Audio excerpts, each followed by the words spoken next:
Let's have a quick revision on maxima and minima of functions of two variables. If you consider a hemispherical dome and the topmost point of the dome is known as maxima because it is at a highest point compared to its neighborhood points. Similarly, when you consider a bowl, the center of the bowl will be the point of minima because it is at the lowest point compared to the neighborhood points. A function f of xy is said to have a maximum value at point x equal to a and y equal to b if f of ab is greater than f of a plus h, comma b plus k. That is, when you consider the neighborhood of ab, if the function has a higher value at ab compared to the neighboring values, then we say that function has maximum value at x equal to a, y equal to b. Similarly, if f of ab is less than f of a plus h, b plus k, h and k may be positive or negative. They are considered as very small values. And when ab is the point at which function has a lower value compared to the neighboring points, then we say that the function has a minimum value at x equal to a, y equal to b. We can also say that function has minimum value when the function's value at the neighborhood minus function's value at point AB is greater than 0. And we can say that the function f of xy has a minimum value at point AB if function's value at the neighborhood minus function's value at AB is less than 0. We often represent the small difference between function's value at the neighborhood and function's value at the point AB by delta f. The maximum value or the minimum value of a function which we observed is known as the extreme value. There may also be cases when the function cannot have a maximum, neither a minimum. That point is known as saddle point. Let's learn the rule to find out extreme values of a function f of xy. The rule is derived from Taylor series expansion for function on two variables. However, the derivation is not in the syllabus. Let's start the algorithm. First of all, we have to find out partial derivative of the given function f of xy with respect to the independent variable x and y. Then we equate the partial derivatives, first order partial derivatives, dou z by dou x and dou z by dou y to 0. We simultaneously solve the equations dou z by dou x equal to 0 and dou z by dou y equal to 0 and record the solutions. It may be solution x equal to a, y equal to b, or x equal to c, y equal to d, etc. After that, we evaluate the second order partial derivatives. R equal to dou square f by dou x square, s equal to dou square f by dou x dou y, which is the mixed partial derivative, t equal to dou square f by dou y square. These three notations are standard notations. Having found r, s and t, we now evaluate rt minus s square. If we observe that rt minus s square is greater than 0, also r is less than 0, then the particular solution which we obtained while solving the two first order partial derivatives, say a, b, will be the point at which the function f of xy has a maximum value.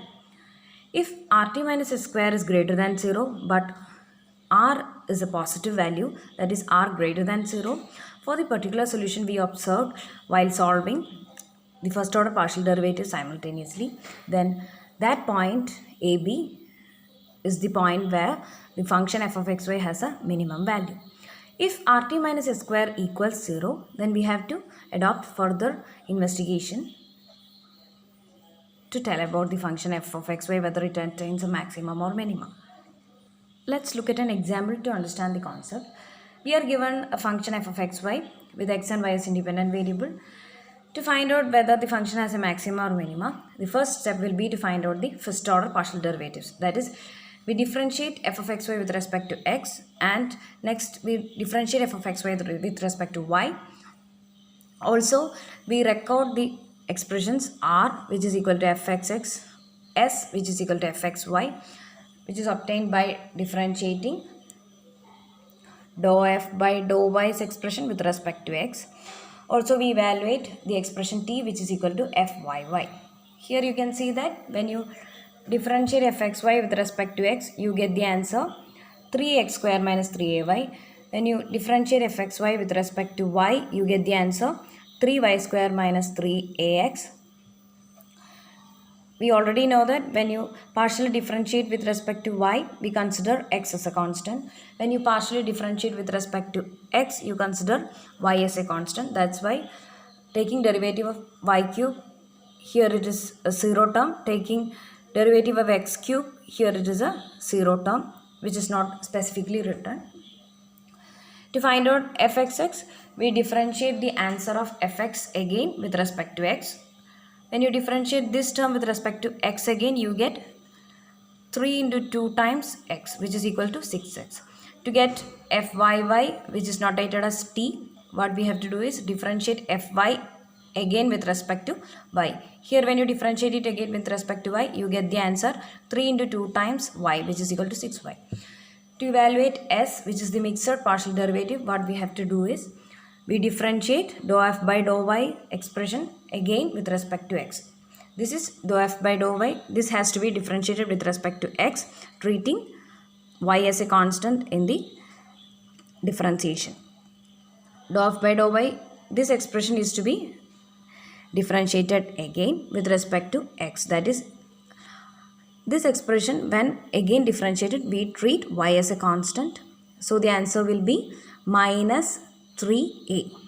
Y is considered as a constant, hence this term becomes 0. So minus 3a will be the answer for s. Now we solve fx equal to 0 and fy equal to 0. That is, we just equate the first order partial derivatives to 0 and we simultaneously solve these equations. We can see that these two expressions involve 3 as a constant, which can be taken outside, and we get simplified expression. We solve these two equations 1 and 2. From equation 1, we obtain y equal to x square by a, and we substitute it in 2 so that we get the expression x into x cube minus a cube is equal to 0. So we get two values possible for x, and accordingly we have two values possible for y also. After substituting the values here, you can get the two values possible for y also. Substituting x equal to 0, we have y equal to 0. Substituting x equal to a, you get a square divided by a, which is equal to a for y.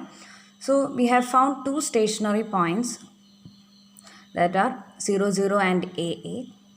Now we will evaluate the expression rt minus s square. We have already evaluated r, t and s individually. We will evaluate the expression and you get this as the answer. Now we will evaluate these expressions values at the stationary points. At 0, 0, how will rt minus s square look like? It's a negative value. Having substituted x equal to 0 and y equal to 0 in this expression, you get the final answer as a negative expression. Whenever rt minus s square is negative, as per the algorithm, there is no extrema at 0, 0. Because here in the algorithm we studied that rt minus s square has to be a positive value, then only we can talk about extrema. Now we check whether extrema exist at AA. At AA, we evaluate rt minus s square giving x equal to a, y equal to a. Then we observe that rt minus s square takes a positive value. So f of xy has an extreme value at AA by the algorithm. Now we look for the expression r, which is equal to 6x. Therefore, substituting x equal to a, we get the answer as 6a. Now we don't know if 6a is a positive value or negative value for sure. So we consider the possibilities. The possibilities are that when a is greater than 0, we have r is greater than 0. Because nothing is mentioned about a whether it is positive or negative. So when you assume the case a is greater than 0, r will also be greater than 0. So in that case, f of xy has a minimum value at AA, and the minimum value is obtained by substituting x equal to a and y equal to a in the f of xy's expression given in the question.